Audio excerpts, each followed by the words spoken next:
niin nyt on pihvit ollut uunissa 22 minuuttia piin 200 asteessa. Nyt mä nostelen ne tommosen folion sisään ja ne saa siellä vetäytyä. Ja sitten syödään muusin kanssa ja paistan vähän sipulia siihen päälle. Nam nam.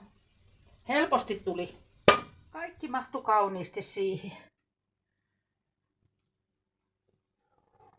Ja sitten laitetaan sinne peiton alle vetäytymään. Ne pysyy lämpöisenä siellä pitkä aikaa.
Siis mä oon leikannut nämä sipulit tämmöisellä laitteella ja näistä tuli tosi ohuita.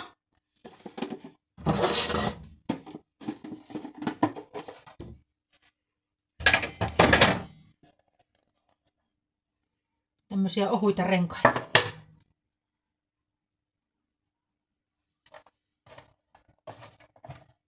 Yksi sipuli. Ja en tee karamellisoituneita sipuleita, vaan ihan paistetut sipulit, koska tuo punajuuri on makeaa, niin tähän ei tarvitse tehdä mitään karamellisoituja sipuleita, johon tulisi sokeria, vaan ihan paistan ja sitten saatan lopuksi laittaa vielä vähän lorauksen vettä, että ne vielä pehmenee. Eli ruskistetaan ja niin. Eli siinä on öljyä ja voita.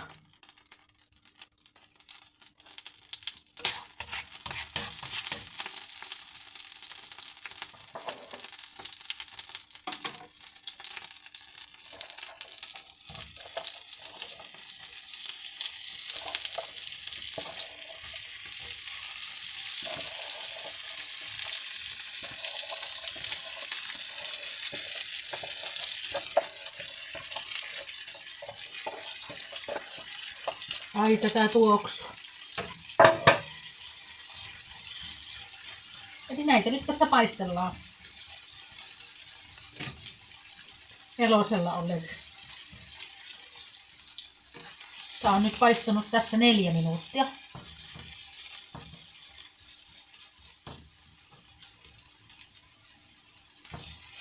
Nyt on ollut 6 minuuttia.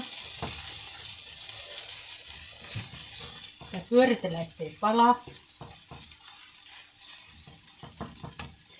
Nyt mä pienennän 3. Se on ollut 4.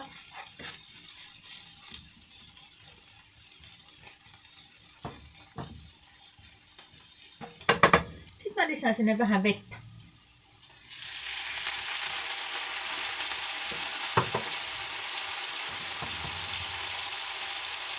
Ja se saa haettua pois se vesi.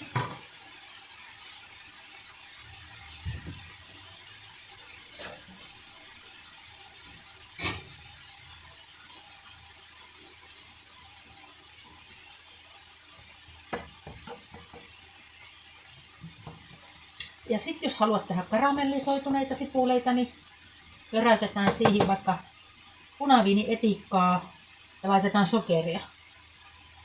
Mutta näiden punajuuripihvien kanssa, eli Lindströmin pihvien kanssa, niin minun mielestä ei sovi makea sipuli, koska se on muutenkin makeata tuo punajuuri. Mutta vinkiksi, jos haluat tehdä, niin laita sitten tähän nesteenä niin sitä punaviinietikkaa ja sitten sokeria vähän. Se karamellisoituu. Nyt nämä on ollut 9 minuuttia tässä. Ihanan näköistä. Ai että. Ja tuoksu. Eli yhden sipulin, semmoisen ihan peruskokoisen sipulin, niin suikaloin tähän. No kohta on valmis.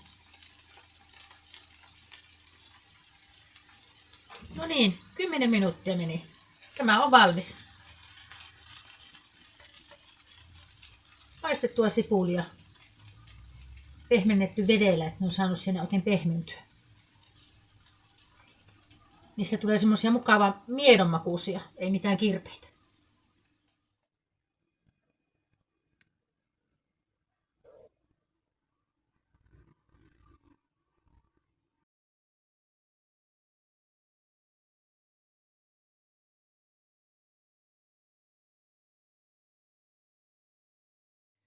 No niin, nyt on Lindströmin pihvit valmiina.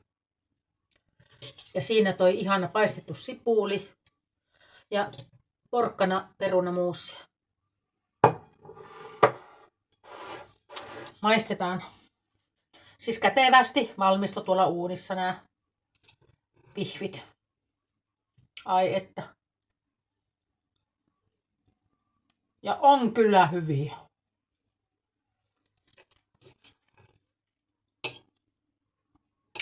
Siis todella hyvän makuisia. Ja juuri sopivat mausteet.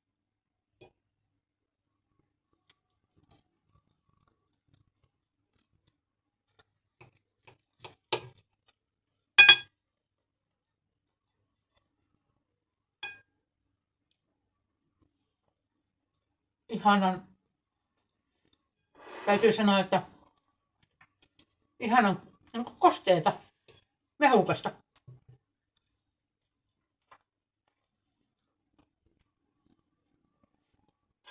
Nam nam. Porkkana perunamuusia tein reilumman satsin, koska aion tehdä sitten lopusta muusista niin rieskaa. Mulla on siitä video tuosta perunanrieskasta täällä, mutta voisin tehdä uuden.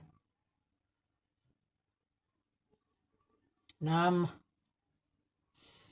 Kätevästi tulee, kun paistaa uunissa nämä pihvit. Ei tarvi pannulla paistaa ja itse asiassa ne pysyy ehjinä, ei murene. Et mäkin annoin vetäytyä ihan kunnolla sitten tuolla folion alla. Niin nämä on todella hyviä.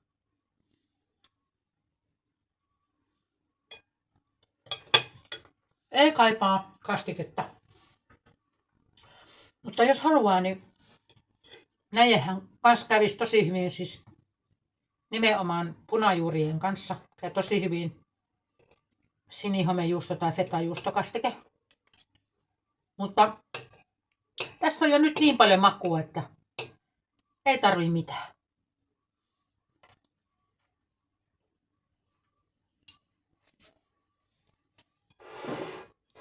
Kiitos kun katsoit.